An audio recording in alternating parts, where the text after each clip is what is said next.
ازاي الاهلي ياخد الدوري وازاي الزمالك ياخد الدوري؟ هقول لك بقى عزيزي المشاهد كل السيناريوهات اللي ممكن تحصل في الجوله الاخيره من الدوري المصري. اعمل لك فولو ويلا بينا ننطلق. عزيزي المشاهد ده ترتيب الدوري المصري الحالي. عزيزي المشاهد عشان الاهلي ياخد ويكسب الدوري في احتماليه واحده بس. عزيزي المشاهد احتماليه وحيده، هذه هي الاحتماليه بصراحه صعبه جدا، وهذه الاحتماليه ان الزمالك يخسر الماتش اللي جاي وبيراميدز يتعادل. ساعتها لو بيراميدز اتعادل هيبقى معاه 52 نقطة، والزمالك لو خسر هيبقى معاه 53 نقطة. وفي هذه الحالة بقى هروح بقى المواجهات المباشرة، واللي طبعا الأهلي يكتسح فيها الزمالك، وساعتها يتوج الأهلي بطلا للدوري المصري.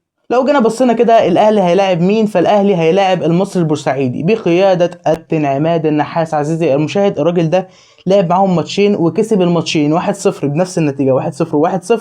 وعزيزي المشاهد هيلاعب الاهلي باذن الله يوم 20، وانا اتوقع بصراحه الاهلي هيكسب 3-0 او 4-0 في هذه المباراه. الاهلي يا جماعه من وجهه نظري ممكن يكتسح في هذه المباراه، وطبعا لو الاهلي كسب هيبقى 53 نقطه. وزي ما قلت لك الاحتماليه اللي فاتت دي هي يعتبر الاحتماليه الوحيده لفوز الاهلي بالدوري.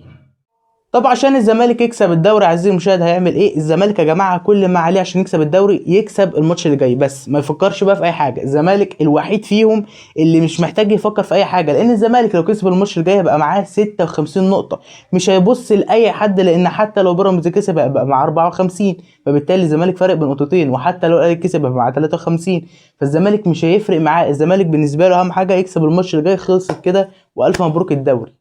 لو بصينا اصلا الزمالك هيلاعب مين هنلاقيه ان هو سيراميكا. سيراميكا عزيزي المشاهد من اقوى الفرق في الدوري المصري في الوقت الحالي، وبجد يعني انا شايف اللي هو بيعمله ده بصراحه اعجاز حرفيا. سيراميكا خلاص ضمن تاهله بنسبه 100% للكونفدراليه، لانه حتى لو المصري كسب ماتش الاهلي اللي جاي فيبقى معاه 43 نقطه بس، في حين ان في الوقت الحالي اصلا سيراميكا معاه 44. يعني حتى لو خسر من الزمالك المصري مش هيتاهل الكونفدراليه. طب بيراميدز عشان ياخد الدوري المفروض يعمل ايه؟ بيراميدز عزيزي المشاهد برده المفروض ان هو يكسب الماتش اللي جاي، وان الزمالك يخسر الماتش اللي جاي.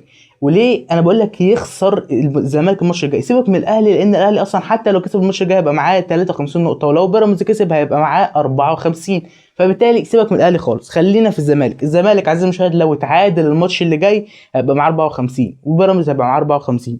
هنا بقى هنروح برده للمواجهات المباشره، وهتلاقي مين اصلا فارق. طبعا الزمالك فارق باتنين ماتشين الذهاب والاياب. عزيزي المشاهد الزمالك كسب في الاثنين، فبالتالي بيراميدز محتاج ايه؟ بيراميدز محتاج يكسب الماتش اللي جاي والزمالك يخسر الماتش اللي جاي. طب عشان الاهلي يتاهل لدوري ابطال افريقيا المفروض يعمل ايه؟ عزيزي المشاهد باختصار شديد كده، الاهلي عشان يتاهل لدوري ابطال افريقيا، حتى مش هقول لك بقى ياخد الدوري، لا يتاهل لدوري ابطال افريقيا، المفروض انه برده يكسب الماتش اللي جاي هيبقى معاه 53 نقطه، وان بيراميدز يتعادل او يخسر الماتش اللي جاي.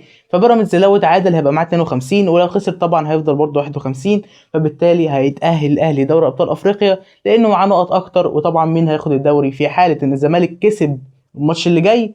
انا قلت لك كل السيناريوهات، فالاهلي هيتاهل بس مش هياخد الدوري. قول لي عزيزي المشاهد ايه اقرب سيناريو من السيناريوهات اللي انا قلتها دي، وقول لي انت بتشجع مين، وبس كده. سلام.